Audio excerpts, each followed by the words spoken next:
Muito boa tarde, pessoal. Vamos continuar então para o nosso último vídeo para acabar esse capítulo 29 do Tratado de Medicina da Família e Comunidade. Vamos para o tópico então, padronização de medidas. Caso o estudo envolva aferição de pressão arterial, medida de peso, comprimento, estatura, coleta de sangue, etc., os entrevistadores deverão passar por um processo de padronização para a obtenção dessas medidas. Então, caso envolvam algum desses parâmetros, deve-se padronizar para a coleta dos dados, os resultados sejam todos apresentados com o mesmo referencial. Então, havia uma padronização dessas medidas. No caso da aferição da pressão arterial, o ideal é que o esfigmomanômetro de mercúrio seja utilizado. Porém, considerando as dificuldades de padronização para a obtenção correta dos resultados, em estudos de base populacional, alguns autores têm sugerido o uso de esfigmomanômetro de pulso, cuja técnica de aferição é bastante simples. Para a aferição de peso, é recomendado que seja utilizada a balança digital com alta precisão, e para a aferição de estatura, um estadiômetro portátil. Os aparelhos devem ser verificados diariamente para ver se nenhuma peça foi perdida ou estão no esquadro. Então, padronizar para que os aparelhos utilizados sejam todos iguais e que estejam todos em condições adequadas e todos balanceados para que os resultados sejam condizentes, não ter alteração do resultado real. Após a aferição das medidas, os entrevistadores podem deixar uma cópia do resultado para os entrevistados. Então, deixar a cópia desses resultados obtidos pelo entrevistado e a outra parte anota-se no questionário, no local adequado. Estudo piloto.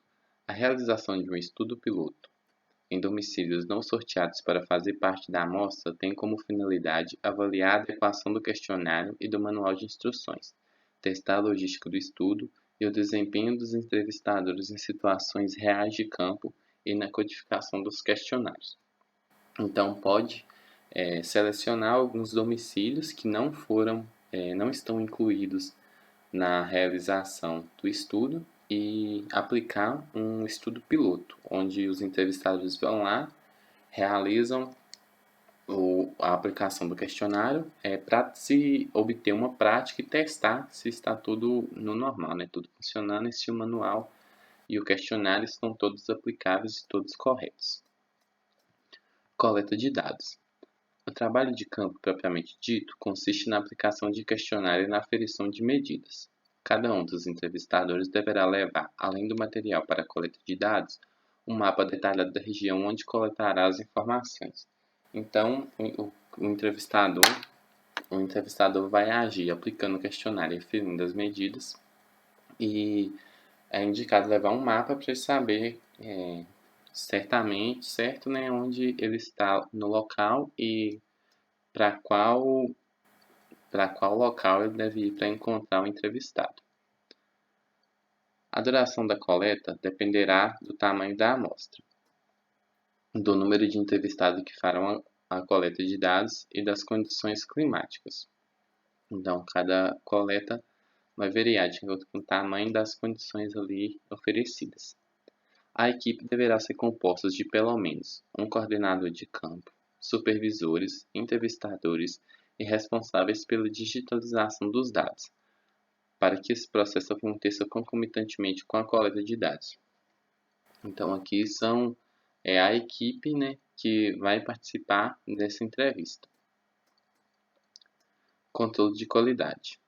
Uma subamostra aleatória de pelo menos 10% dos entrevistados deve ser contatada pessoalmente ou por telefone para checar a realização da entrevista e algumas respostas-chave do questionário. Esse procedimento permite checar se a entrevista realmente ocorreu e possibilita a realização do teste capa para avaliar a concordância e confiabilidade das respostas do entrevistado.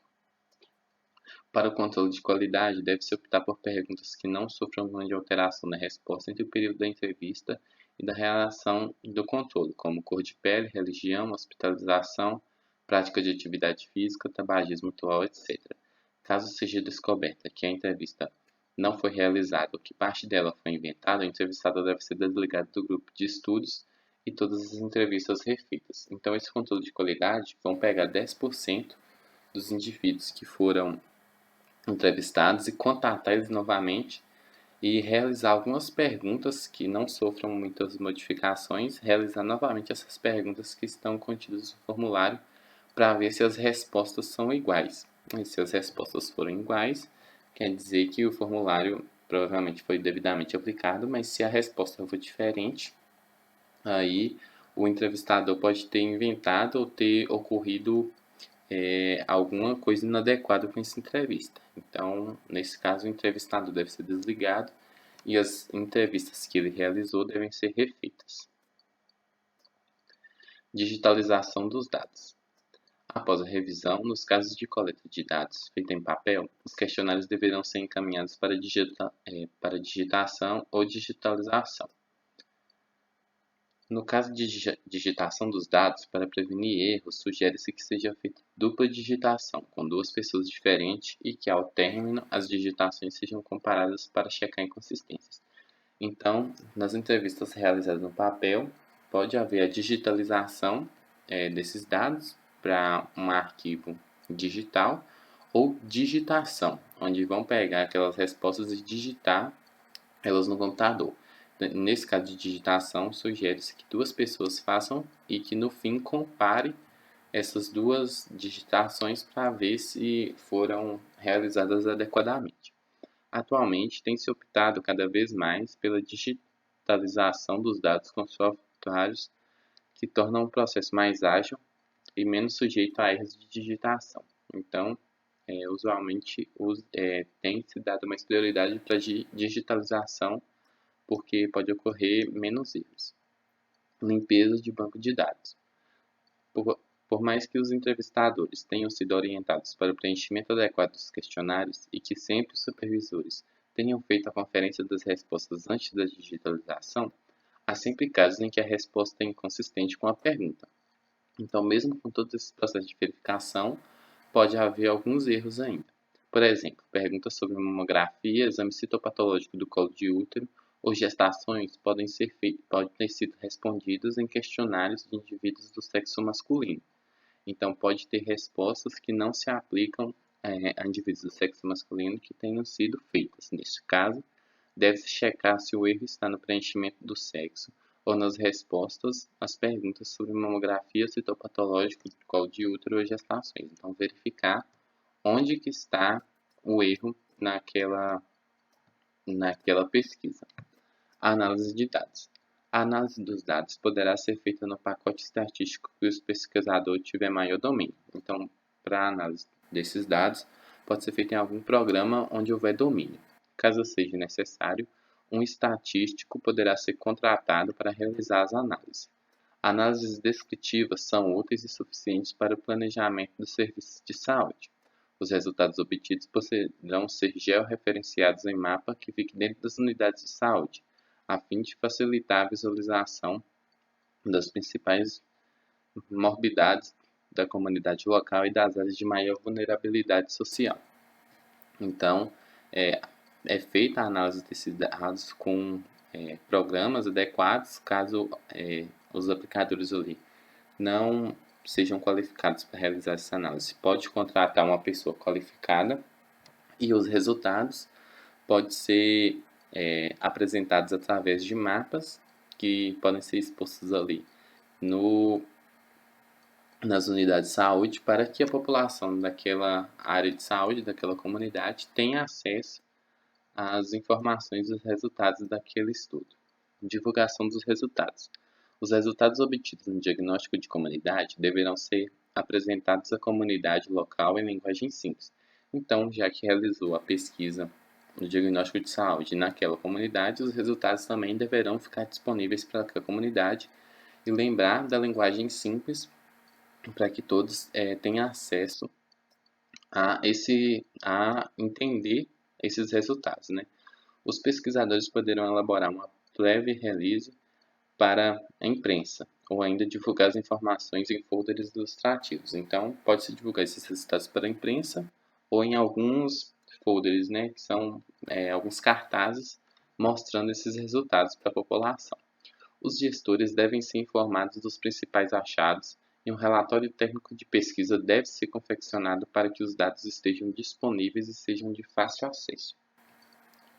Então, os gestores daquela comunidade devem ter acesso a esses resultados para que possam agir em cima deles, em cima dos achados, e o relatório técnico desses resultados ser disponibilizado e de fácil acesso para quem quiser ter acesso a essas informações.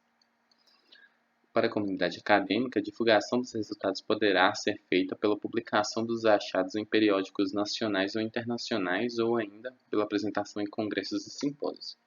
Então, para a comunidade acadêmica, apresentar também esses resultados nos meios adequados, né, por meio de artigos e apresentações em congressos e publicações adequadas.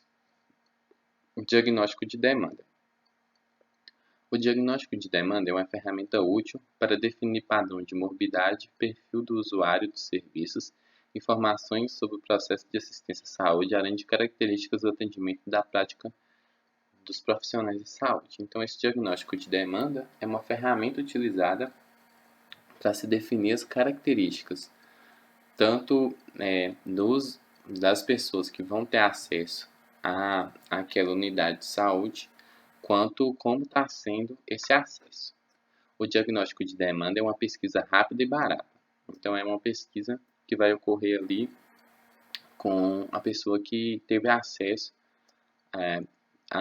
ao posto de saúde. Os dados podem ser obtidos por meio de questionários aplicados por entrevistadores ou auto-aplicados e por análise de registro dos serviços de saúde. A busca de informações em registros tem como limitações a imprecisão e o próprio subregistro, ainda muito frequente. Então, ficar atento, né, que ainda ocorre muito subregistro, ou seja, poucos registros são feitos e com isso as informações podem não ser tão precisas. A coleta de informações para o diagnóstico de demanda pode ser feita por meio de dados referentes ao motivo pelo qual o indivíduo atribui a busca pela consulta, queixa principal, pelo diagnóstico médico ou ainda pela conduta tomada. Então, pode-se escolher um desses 3 critérios para se realizar o diagnóstico de demanda. Tanto pode ser o motivo pelo qual o indivíduo foi buscar aquela consulta, que é a queixa principal, pode ser ainda o diagnóstico médico que o médico deu daquela consulta ou ainda a conduta que foi tomada pelos profissionais de saúde para aquele determinado caso. Diversos são os sistemas classificatórios que podem ser empregados para a codificação dos motivos de busca pelo atendimento. A mais recomendada para a atenção primária à saúde, a APS, é a Classificação Internacional de Cuidados Primários, desenvolvida pela Comissão Internacional de Classificações de Cuidados Primários da Organização Mundial de Médicos da Família, o ONCA.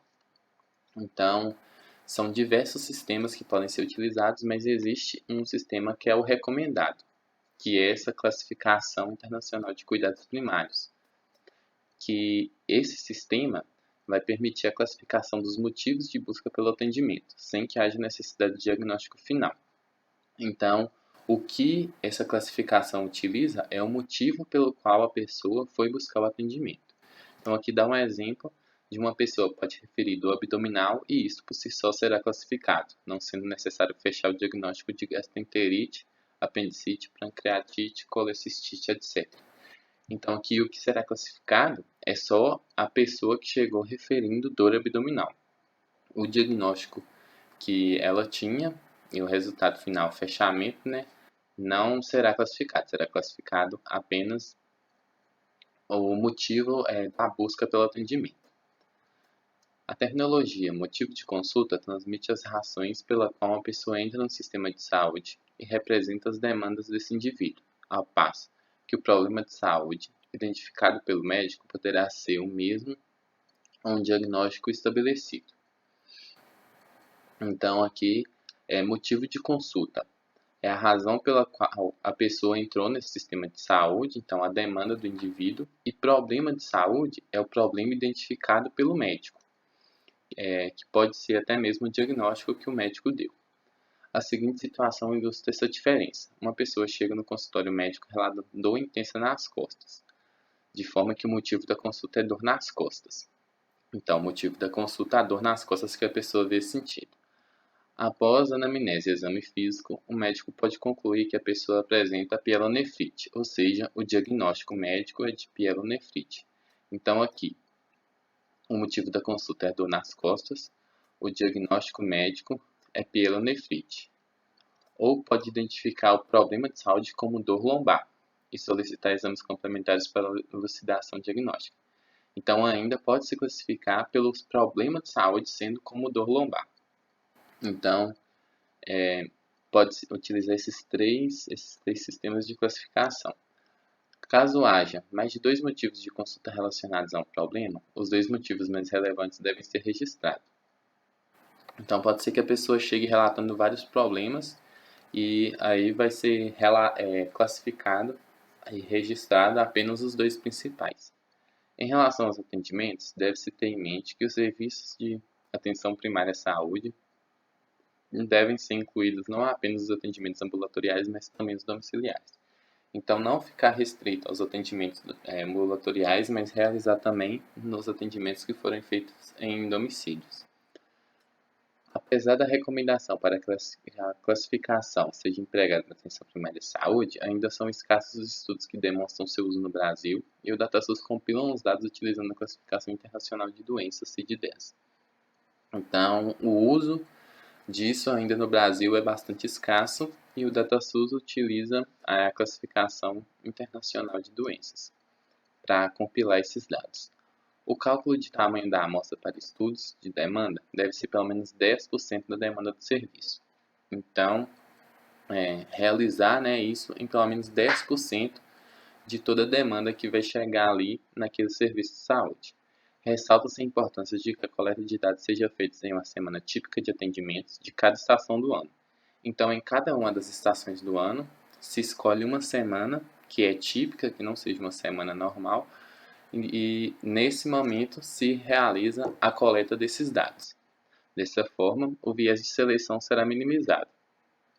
Estudos internacionais mostram algumas diferenças sazonais que justificam essa sistematização. Então, há diferenças ao longo do ano, então por isso que é feita em cada uma das estações e durante uma semana típica. Então, com isso, finaliza o capítulo 29, aqui as referências do capítulo e algumas leituras recomendadas. Espero que todos tenham gostado da nossa leitura e discussão. Então, se tiverem gostado, deixem um like, se inscrevam no canal. Siga a gente no Instagram, que está aqui na descrição. Deixe seu comentário aí. E no mais, muito obrigado por ter acompanhado a gente até aqui. E até o próximo capítulo.